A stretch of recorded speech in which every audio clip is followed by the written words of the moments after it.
Good morning. So today's talk is about how to use AI to enhance your diagnostics. All right. So I'm an early adopter, and I've been using AI for my diagnostics for about a year and a half, 2 years now, and so I got a couple. I got a really good system. This is my first attempt at making it public, so here it goes. So a couple of caveats. Number one is that AI, it's overconfident. If you've watched anything about AI, the way that the logical architecture works in there is that it's got to make assumptions. And so sometimes it gets stuff wrong because it wouldn't have any sort of logical power unless it made some assumptions. So you always have to challenge it. You got to ask it to show its work, basically. So number one, with using AI when you're doing a diagnostic, you're trying to diagnose a problem. The last one that I did was an electric stove. I was trying to diagnose what was causing it to shut off. So the first thing is always start with the simplest solution. So to be a good diagnostician, AI or otherwise, AI enhanced or otherwise, you got to have a system. And you have to be, it's almost like a Zen practice. Maybe this talk should be called the Zen of diagnostics. Because the best thing to be with the best way to be a diagnostician is to have a beginner's mind. And to realize that, for example, I've heard it described as the curse of experience, because experience is going to make you actually make assumptions when it's actually way more effective when you just follow a systematic process.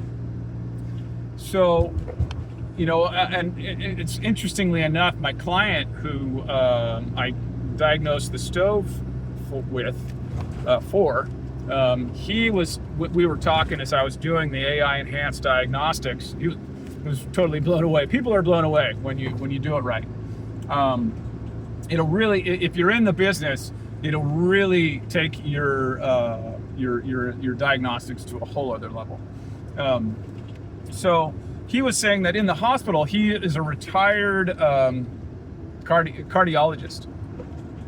He said that in the hospital they've been, there's exactly the same thing that happens, is that people assume that it was the last thing that was wrong, but that you make a lot of misdiagnoses that way. And so that's what most of us do when we're making a diagnosis. We assume that it's the last thing that was wrong, or the thing that's happened the most times. So instead, what you want to do is follow your process and hit all of your marks systematically. And if it happens to be the one that was what it was last time, then great, but you have to eliminate all other possibilities. You have to eliminate the possibilities. So the first thing to do in that diagnostic process is, number one, choose the thing that is the simplest to fix or to test. For example, let's say your car isn't starting. Well, inspect the terminals and make sure there's not a little corrosion on there, clean them up, and try it again. That's the simplest thing, right? And a lot of times that's the problem. So that's number one. Number two is have a systematic process of going through the diagnostic testing. Number three is to test and don't replace parts. So you test a part rather than replace it. And I know that's not always feasible, but I actually have kind of a personal rule now. If I can afford to buy the tool, I'm gonna buy and test rather than replace the part. Especially as a tradesperson, if you don't have the proper tool to test it, then you should get it. Or if you're a prepper, a homesteader, if you don't have the tool to test it, you either need to eliminate that system or get the tool to test it. So, okay, there's some driving on the wrong side of the road. It's a delivery mail person. All right, distracted, focus. For those of you that are new to my talks, I take breath breaks. I encourage you to take them with me. They're very, very helpful. We all need to stop and breathe and take a break every now and then.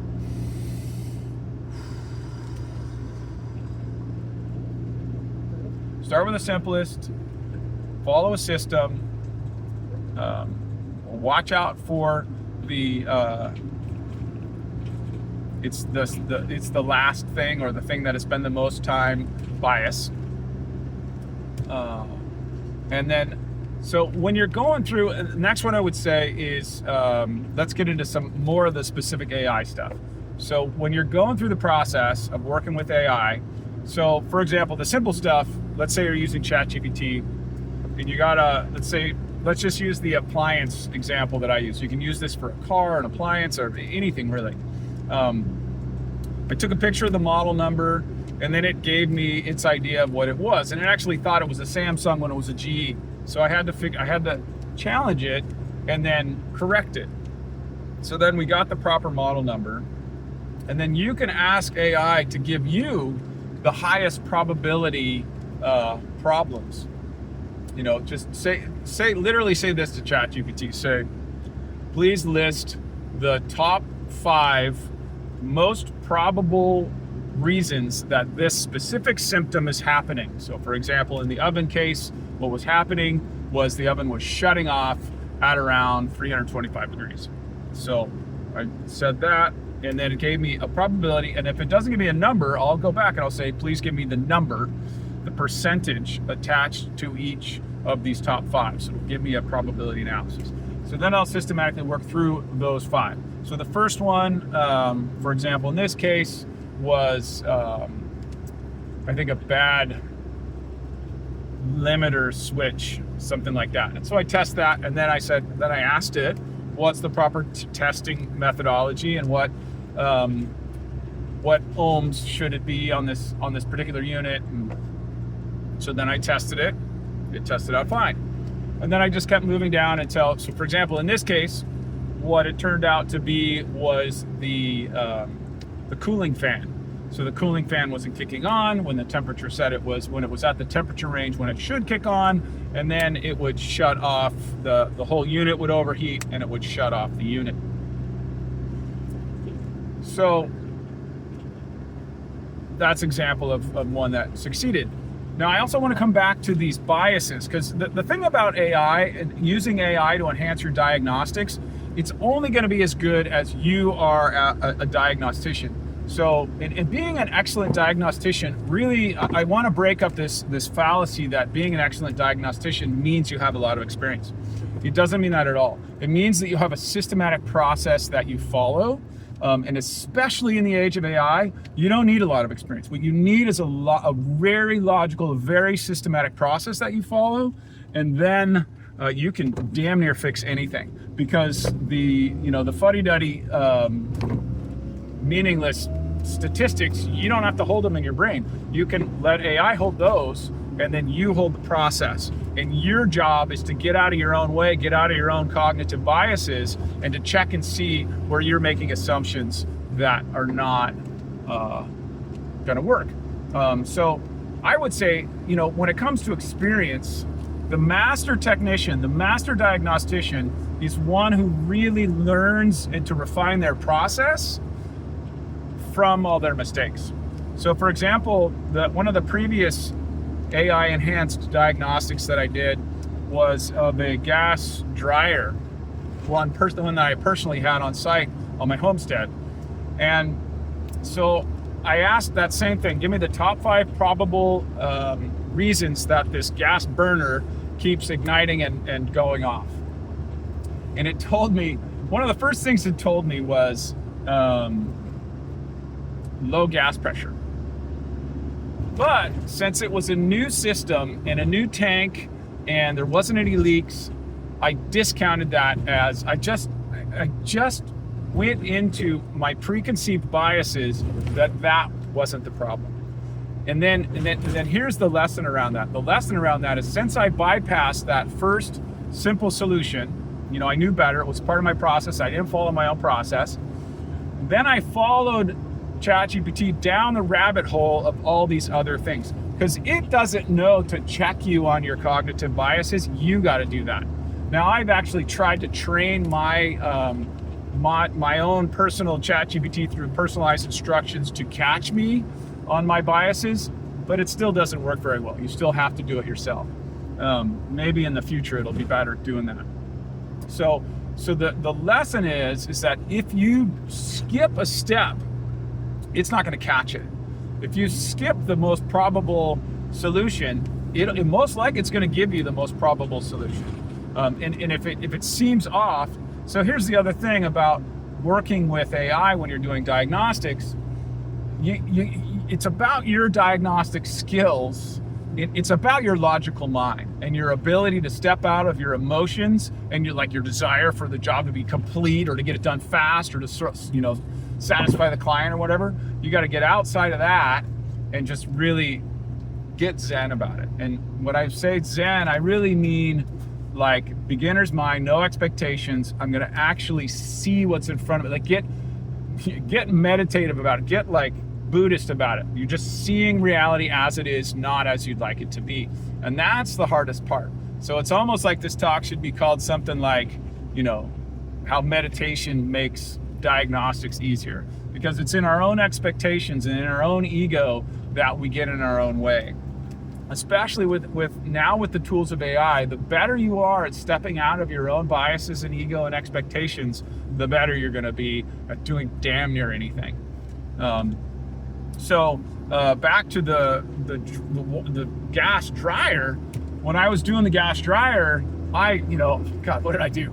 I replaced the high limiter switch because that was something that it could be. I tested it and it was and ChatGPT was kind of like, well, most people will replace it anyway. So I broke another rule. I was replacing good parts, and then as I was working through it, like it kind of did it. It sort of understood some stuff and didn't understand other stuff. But it got it right. And then I replaced the igniter, and then I replaced the burn tube, and then I replaced the jet, and then I replaced the solenoid that turns it on and off. And each time, like, it thought that I had nailed the problem, but that was only because it didn't realize that we were operating with lower gas pressure from the beginning. So it had already ruled that out, and there was no reason for it to add it back in. So again, AI enhanced diagnostics. So there's no way I could have diagnosed this GE oven without AI.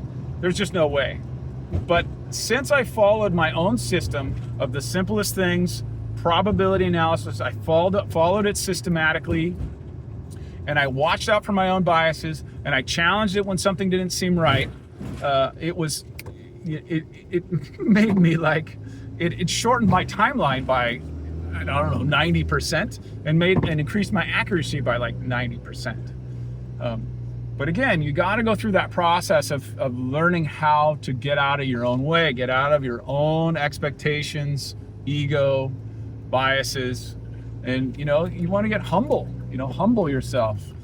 And I over the years being in the trades, I've noticed this problem, especially with men. I don't want to say men, but just it's mainly a male-dominated field. With confidence. So there's this thing in the trades where all the men, I'm just going to call them men because they're all men. There's hardly any women in the trades where I work. Are so busy trying to prove to you how confident they are, how capable they are, that they're not really listening to what's going on. They're not really trying to diagnose and solve the problem.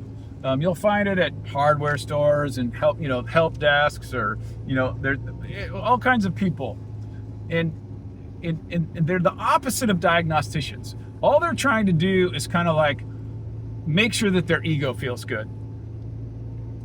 So you got to do that. If you want to be a master diagnostician, and what they say these days is the safest jobs right now are plumbers and electricians and skilled tradespeople. But if you're inside of those trades and you're not using AI to enhance your capacities, you're gonna get left in the dust.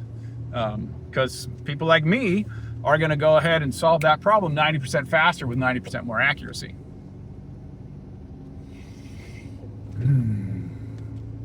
Yeah, that's all I really want to say today. Leave me questions and comments below, because I'd like to just continue this in more depth through the questions that come from the talk. All right, I hope that's helpful. Subscribe and look forward to new offerings that I'm going to be offering about business coaching and other kinds of sustainability coaching and stuff that I do. All right.